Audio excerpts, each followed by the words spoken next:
Je suis l'évangéliste Davy Makosso du ministère de la révélation des fils de Dieu. C'est une grâce, c'est un privilège cet après-midi d'être avec vous dans la présence du Seigneur pour jouir de ce que le Seigneur lui-même nous a réservé en Christ avant la fondation du monde. C'est une joie, c'est une grâce, c'est un privilège que d'être dans sa présence pour pouvoir bénéficier de ses bienfaits, pour pouvoir bénéficier de ses grâces, pour pouvoir bénéficier de ses bénédictions et pour pouvoir bénéficier de l'abondance de sa vie qui est notre héritage en Christ. Cet après-midi, nous allons répondre à une question. La question c'est: qui sommes-nous? Voilà la question à laquelle nous allons répondre cet après-midi. Voilà le thème du message de cet après-midi. Qui sommes-nous? Qui sommes-nous? Si nous ne savons pas qui nous sommes, nous ne saurons pas. Si nous ne connaissons pas nos origines, nous ne saurons pas à qui nous devons nous soumettre, à qui nous devons obéir, et aussi comment nous devons marcher, selon quelle vision, selon quelle pensée, selon quelle éducation. Et si nous ne savons pas qui nous sommes, nous ne saurons même pas quelle langue ou quel langage nous devrions parler, parce que nous ne connaissons pas nos origines et parce que nous ne savons pas aussi comment, nous ne saurons peut-être pas comment nous habiller selon ou nous comporter selon l'origine, selon nos origines. Donc il est important pour un homme, il est important pour une femme, il est important pour quelqu'un qui dit être fils de Dieu, être fille de Dieu, de savoir qui il est. Et nous allons trouver la réponse à cette question de qui sommes-nous dans la parole du Seigneur, dans le livre d'Éphésiens, chapitre 1er.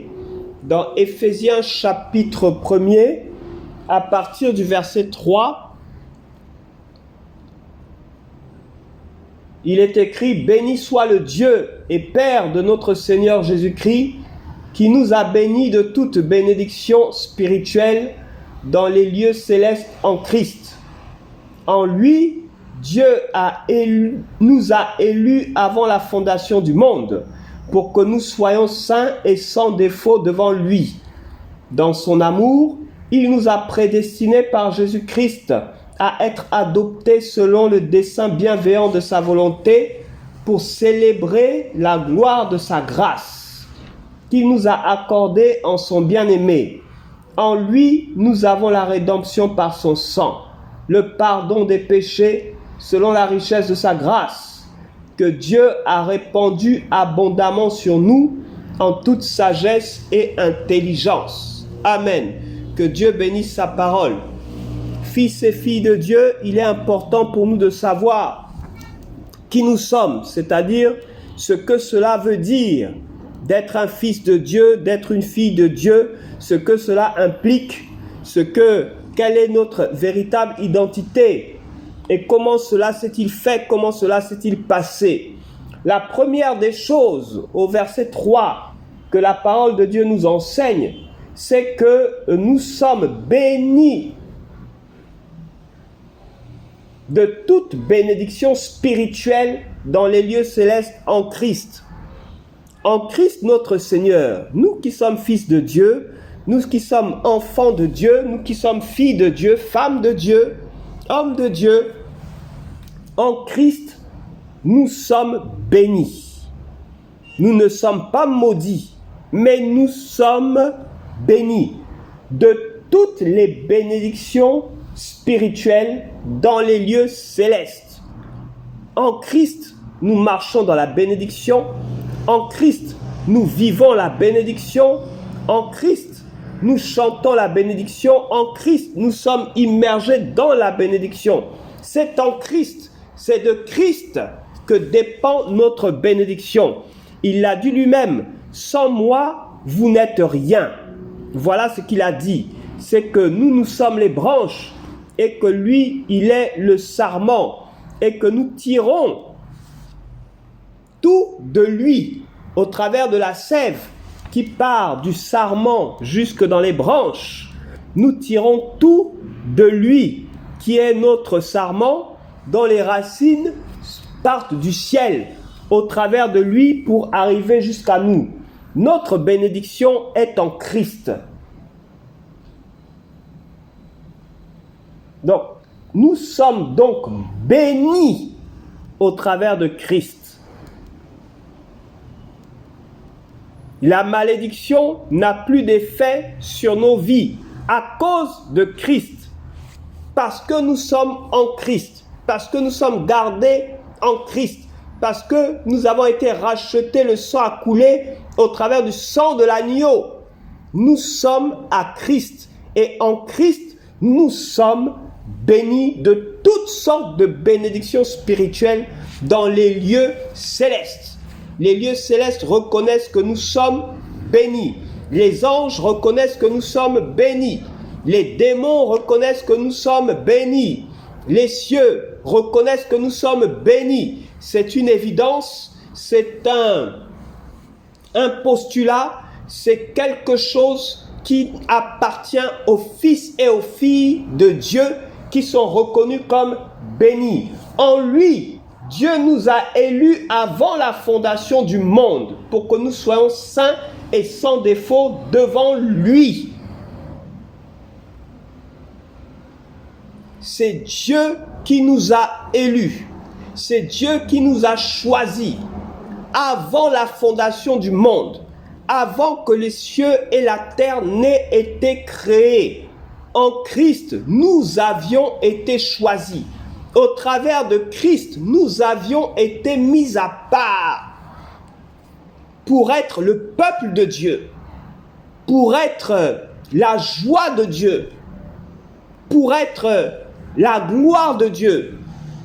Il nous a choisis avant la fondation du monde, afin que nous soyons saints et sans défaut devant lui, dans sa grâce, dans sa vision, dans sa pensée, avant même de dire que la lumière soit, et que la lumière soit effectivement sur la terre. Il nous avait déjà choisis en Christ, son Fils, son unique, le premier-né d'entre tous. Dieu nous avait choisis pour être à lui. Il nous avait choisis afin que nous marchions dans la sainteté. Au travers de Christ, il nous avait choisis afin que nous marchions dans la sainteté. Il nous avait choisis afin que nous soyons sans défaut devant lui.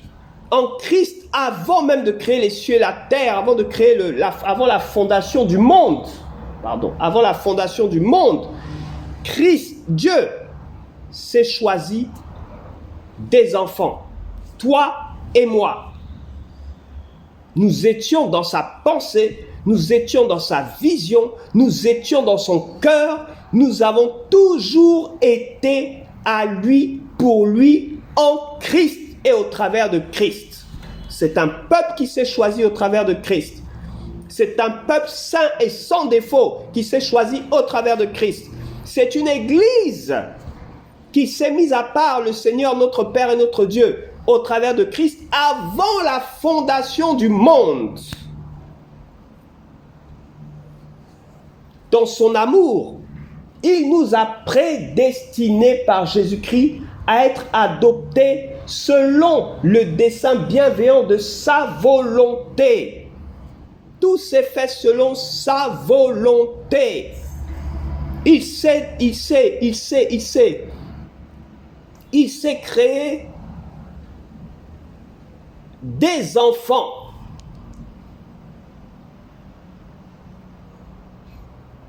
Il s'est choisi des enfants.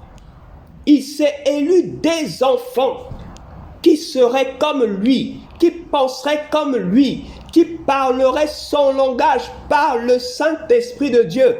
En Christ, il s'est choisi des enfants, afin que ces enfants soient son image, sa ressemblance par l'Esprit du Dieu vivant. En Christ. Christ.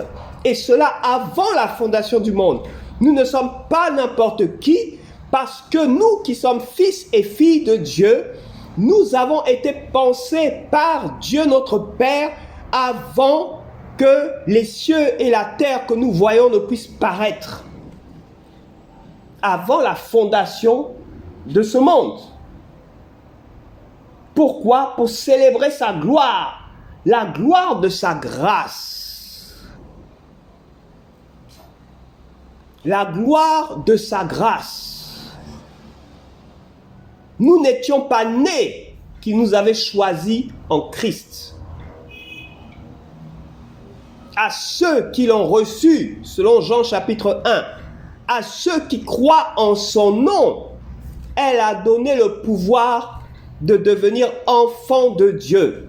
Il s'est donc choisi, avant la fondation du monde, des fils et des filles, des hommes et des femmes, qui, croyant en Christ, deviennent ses enfants par pure grâce, sans avoir fait un quelconque effort, sans avoir fait un quelconque don à une quelconque église, sans avoir payé une quelconque dîme, sans même avoir marché de façon fidèle, qu'ils aient été criminels ou pas, qu'ils aient été voleurs ou pas, qu'ils aient été violeurs ou pas. Dieu a voulu manifester sa grâce, la gloire de sa grâce, par la rédemption par son sang, en décidant de pardonner les péchés de quiconque croit en Christ.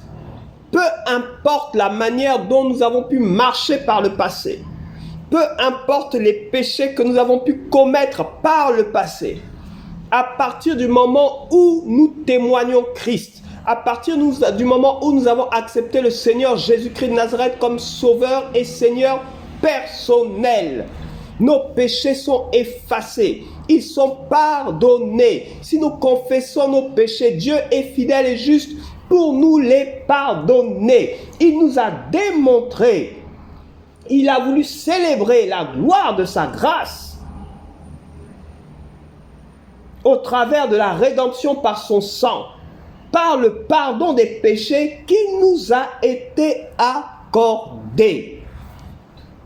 Le Seigneur a voulu que ce ne soit pas l'œuvre d'un homme ou d'une femme, que ce ne soit pas par les œuvres que nous soyons sauvés. Sinon, quelqu'un dirait, j'ai fait une offrande à l'église et à partir de ce moment-là, je suis devenu enfant de Dieu. J'ai fait une plus grande offrande à l'église et à partir de ce moment-là, je suis devenu le grand frère de telle autre personne qui est aussi enfant de Dieu. Ou encore, j'ai marché, je suis resté fidèle à ma femme et Dieu a vu ma fidélité à mon épouse et il a fait de moi un enfant de Dieu. Ou encore, je suis resté, j'ai honoré mes parents et parce que je suis un homme ou une femme qui honore fidèlement mes parents, alors Dieu a fait de moi un enfant de Dieu. Faux. Faux et faux. Le Seigneur nous a choisis par pure grâce, avant même que nous le connaissions, avant même que nous ayons été conscients qu'il n'existe un Dieu, avant même que nous ayons été conçus dans le ventre de nos parents, avant même que Adam et Ève n'apparaissent dans ce monde, Dieu nous avait déjà choisis en Christ. Il s'était choisi un peuple, il s'était choisi des enfants, il s'était choisi une église avant la fondation du monde. Il s'est choisi des hommes et des femmes, des fils et des filles de Dieu. Il a ouvert une porte, il a ouvert une brèche en disant quiconque croit, celui qui croit en Christ, celui qui reconnaît Jésus-Christ de Nazareth comme Sauveur et Seigneur, devint fils de Dieu et ses péchés sont pardonnés, ses péchés sont lavés, ses péchés sont effacés, qu'il ait été criminel, qu'il ait été violeur, qu'il ait été braqueur, peu importe, à partir du moment où il croit, Les portes du ciel lui sont ouvertes. Au travers du sang de l'agneau, ses péchés sont pardonnés. Et il devient fils de Dieu, fille de Dieu. Il devient héritier et co-héritier avec Christ du royaume, des merveilles de Dieu, de tout ce qui appartient au Père. Il devient fils, fille de Dieu.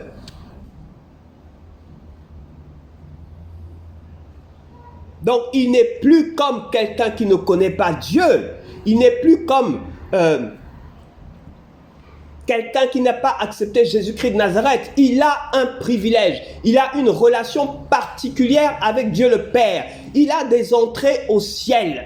Il a un accès au ciel au travers du sang de Jésus-Christ de Nazareth. Pour lui, le voile est déchiré. Pour lui, le voile est déchiré.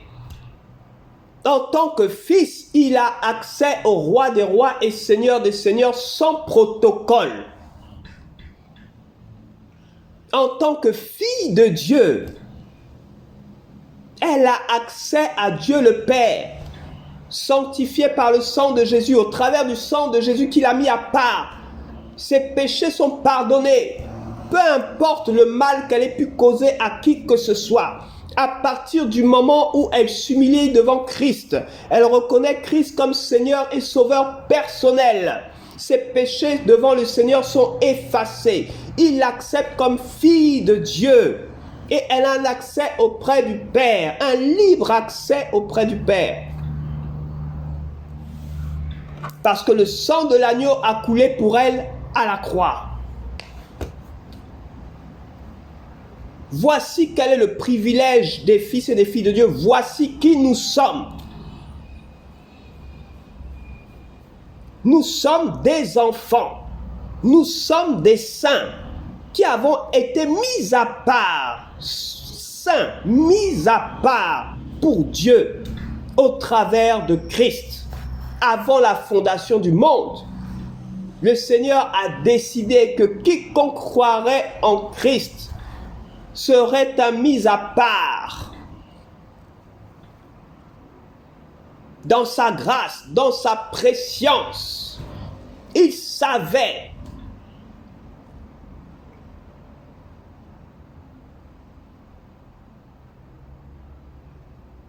il s'était choisi des hommes, des femmes pour être à lui au travers de Christ. Avant même de créer les cieux et la terre, avant même de créer les plantes, les animaux et autres, avant même de créer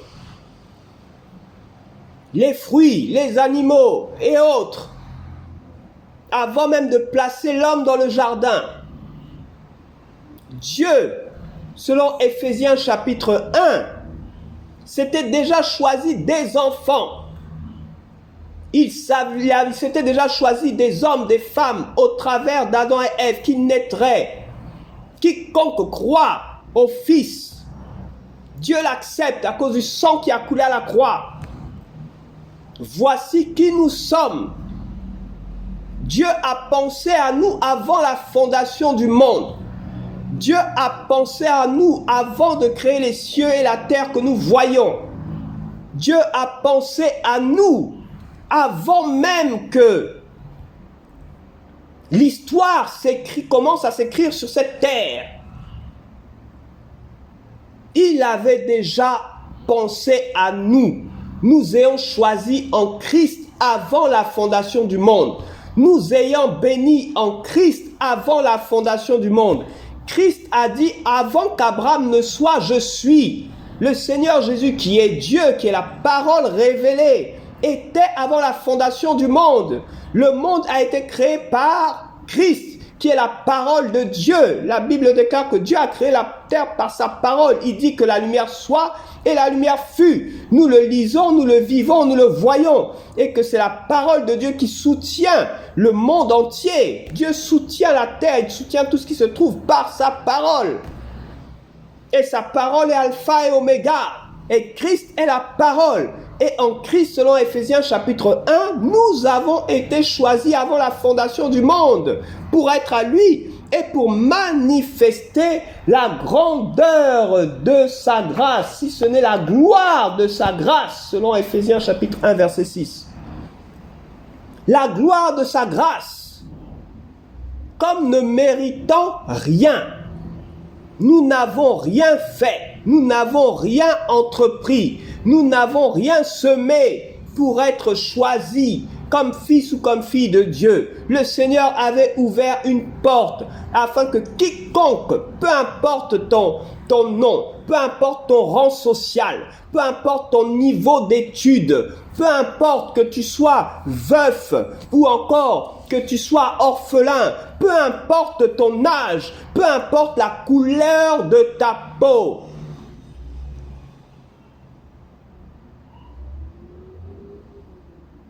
Afin que quiconque croit en lui, selon Jean chapitre 1, deviennent enfants de Dieu, à ceux qui l'ont reçu, ceux qui croient en son nom, au nom de Jésus, à cette parole révélée. Elle a donné le pouvoir de devenir enfant de Dieu. Et Jean chapitre 3 nous dit que celui qui croit à la vie éternelle, c'est notre héritage. Voilà qui nous sommes. Nous sommes le fruit de la grâce de Dieu. Nous n'avons rien fait. Nous ne le connaissions pas, mais il nous avait déjà choisis en Christ. Nous n'avions jamais entendu parler de lui, mais il nous avait déjà choisis en Christ. Nous n'étions pas nés et la terre même n'était même pas encore apparue avant même la fondation du monde, selon Éphésiens chapitre 1.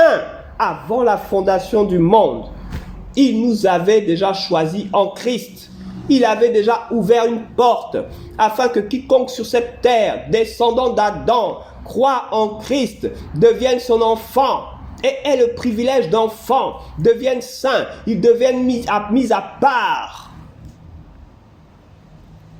Simplement pour que les hommes sachent et reconnaissent qu'il y a un Dieu qui fait grâce. C'est pour célébrer sa grâce qu'il y a un Dieu qui fait grâce, un Dieu vers lequel tu peux aller, un Dieu vers lequel n'importe qui peut aller, même si tu n'as jamais été à l'église, même si tu n'as jamais entendu parler de lui, qu'aujourd'hui tu entends parler de lui, tu peux aller vers le Dieu, notre Père et notre Dieu. C'est gratuit, c'est par pure grâce, ce n'est pas par le mérite, ce n'est pas à cause de la couleur de la peau, ou encore à cause d'une performance quelconque, ou qu'un acte qu'on aurait posé, ou encore un bon comportement. On ne devient pas chrétien ou enfant de Dieu à la suite d'un bon comportement, mais par pure grâce, en reconnaissant être pécheur. Le Seigneur Jésus l'a dit lui-même, il est venu pour les malades. Ce sont les malades qui ont besoin d'un médecin.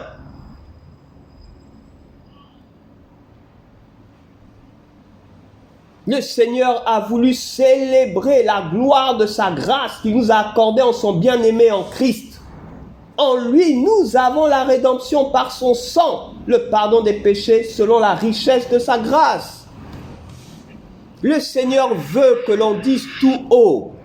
Il veut que l'on dise tout haut qu'il est le Dieu qui fait grâce, qu'il est un Dieu de miséricorde, qu'il est le Dieu qui pardonne les péchés, qu'il est le Dieu qui accepte quiconque, reconnaît ses fautes. Il accepte les criminels, il accepte les voleurs, il accepte les violeurs, il accepte quiconque reconnaît ses fautes. Il est le Dieu qui fait grâce, il veut célébrer sa grâce. C'est pourquoi il a choisi, il a ouvert une porte avant même que nous ne naissions, avant que nous n'ayons entendu parler de lui, avant que nous sachions qui il était. Le Seigneur avait déjà ouvert une porte pour tous ceux qui croiraient au Christ, afin qu'au travers du Christ, nous ayons un libre accès à son royaume, sans clé, une porte ouverte qui n'est pas fermée, mais qui est ouverte pour quiconque croit en Christ.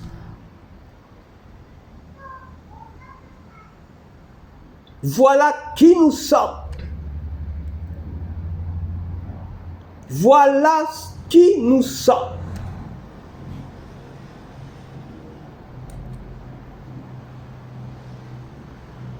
Voilà qui nous sommes.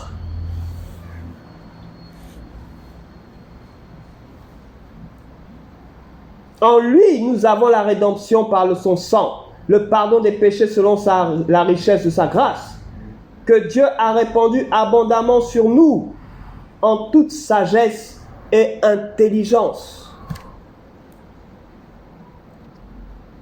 En lui, nous sommes bénis dans les lieux célestes. En lui, nous avons été choisis avant la fondation du monde. En lui, nos péchés ont été lavés, pardonnés par son sang. Il a fait de nous des hommes, des femmes, fils et filles de Dieu, héritiers de son trône, par pure grâce, sans avoir commis un acte quelconque, sans avoir posé un acte quelconque, mais par pure grâce, le Seigneur l'a fait. Qu'il soit béni et que la gloire lui revienne à lui seul. Lui qui a fait de nous ses enfants. Lui qui a fait de nous ses enfants. Qu'il soit béni et que la grâce revienne à lui seul, la gloire lui revienne à lui seul. Lui qui nous a choisis alors que nous n'avions rien fait de particulier. Lui qui nous a choisis avant même que nous le connaissions ou que nous n'entendions parler de lui. En Christ, il nous avait déjà choisis. En Christ, il avait pris une décision. Quiconque croirait au Fils deviendrait également fils. Quiconque croirait en son Fils hériterait avec son Fils. Il a fait de nous des co-héritiers avec Christ, selon le livre de Romains. Voilà qui est notre Dieu. Voilà qui est notre Seigneur. Voilà qui est notre Roi, notre Rédempteur. Voilà qui il est. Par pure grâce, il a fait de nous ce que nous sommes, pour n'avoir rien fait. Pour n'avoir rien entrepris. Il nous avait déjà sanctifiés par son sang en Christ. Afin qu'acceptant Christ aujourd'hui, nous puissions bénéficier des privilèges de fils de Dieu, des privilèges de filles de Dieu, sans avoir rien fait, sans avoir rien entrepris, mais en confessant nos péchés, car il est fidèle et juste pour nous les pardonner si nous les confessons, et en acceptant maintenant de marcher en nouveauté de vie chaque jour, dans la sanctification, dans l'obéissance à sa parole, dans la marche par l'Esprit de Dieu qui nous fait croître en lui, qui nous fait grandir en lui, car par pure grâce aussi, il nous a donné sa vie, il nous a donné son esprit au travers de son sang, afin que nous soyons capables de marcher fidèlement comme lui-même il a marché. Au nom puissant de Jésus-Christ de Nazareth. Amen.